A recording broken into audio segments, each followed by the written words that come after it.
Bonjour à tous et ravi de vous retrouver pour une nouvelle émission d'Alternative, votre émission en partenariat avec l'Université internationale de Rabat.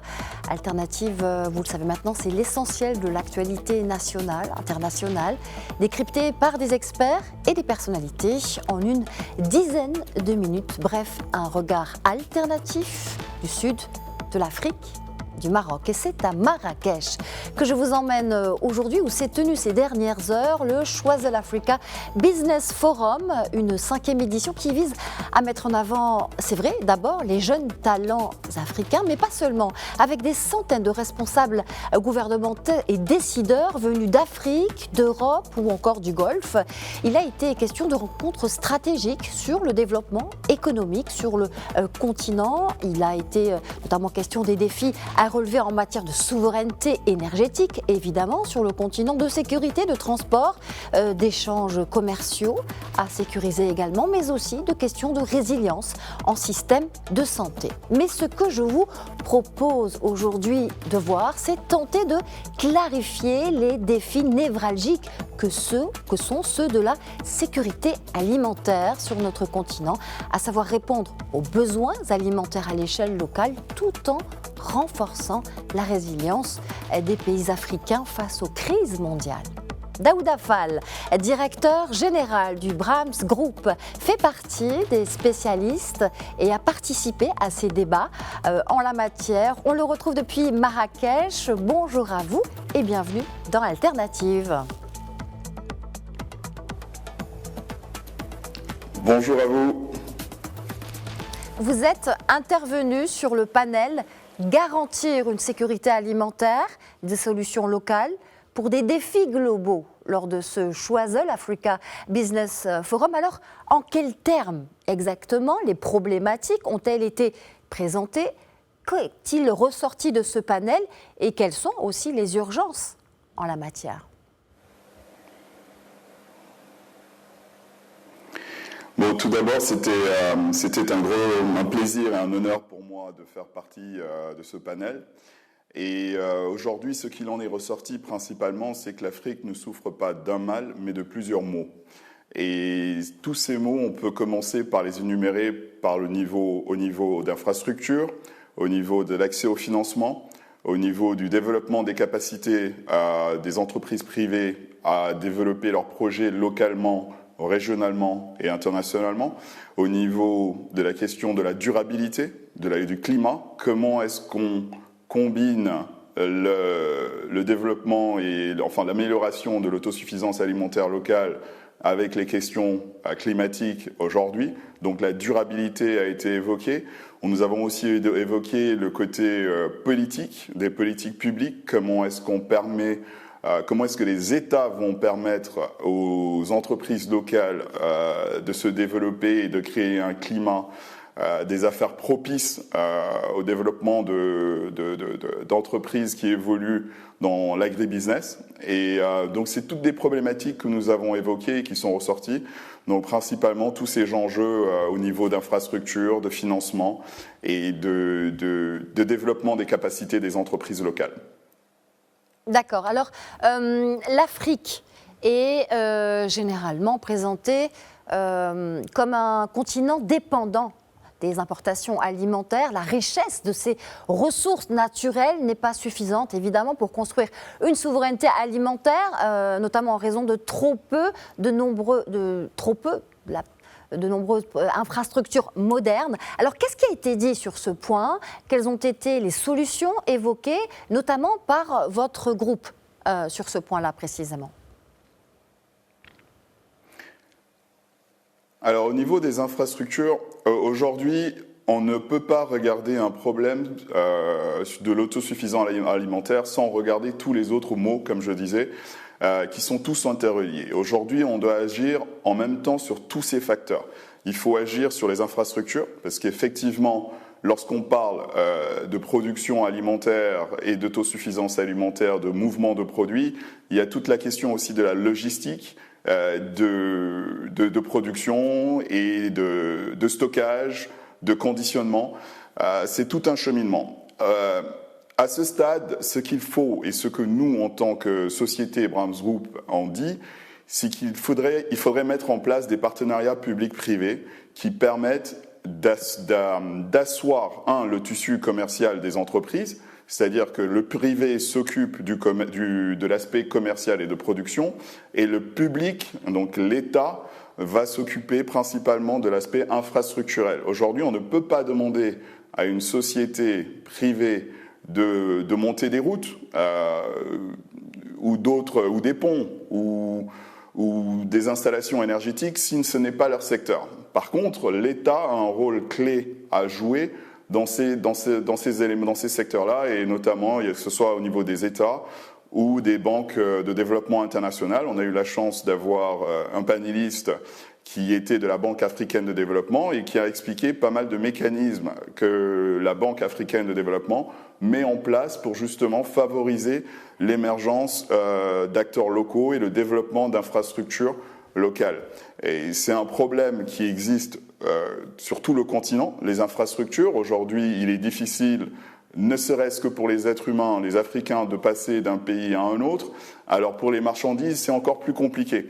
Donc il est clair qu'il faut agir rapidement et investir rapidement et massivement sur les questions d'infrastructures en Afrique, ne serait-ce qu'au niveau continental, au niveau régional et au niveau local.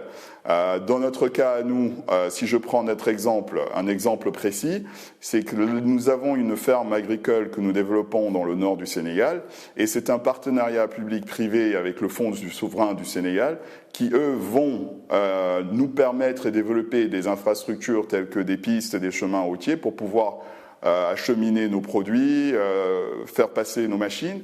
Et nous, de notre côté, on se concentre sur le niveau production. On n'aurait pas pu faire tout cela tout seul en tant qu'acteur privé, c'est-à-dire le coût de développement de ces infrastructures ne nous aurait pas permis d'avoir la rentabilité nécessaire pour développer le projet et lever des financements. Donc, à ce stade-là, il a fallu trouver un mode de fonctionnement alternatif, pour reprendre le nom de votre émission, où l'État soutient à travers une implication dans le développement d'infrastructures privées. Et nous, de l'autre côté, ça nous permet de nous concentrer sur le développement de la ferme agricole. Donc c'est vraiment ce partenariat public-privé qu'il faudrait essayer de mettre plus en place. D'accord. Alors, avant de vous demander et de parler de l'expérience du modèle marocain en Afrique, j'aimerais continuer à parler des différents leviers à enclencher, même si vous venez d'aborder effectivement les choses. Et pour cause, il y a une interconnectivité des facteurs, une interaction nécessaire des acteurs dont vous faites partie donc sur ces défis de la sécurité alimentaire en Afrique. Quels sont les autres leviers à enclencher, notamment en priorité selon vous, pour accélérer la transition vers une industrie agroalimentaire locale et accéder à une véritable sécurité alimentaire africaine? Donc comment Brahms Group s'inscrit-il dans cette dynamique? Alors, le levier à actionner principalement, nous en tant qu'acteurs privés, on ne peut qu'investir et investir dans des opportunités d'investissement.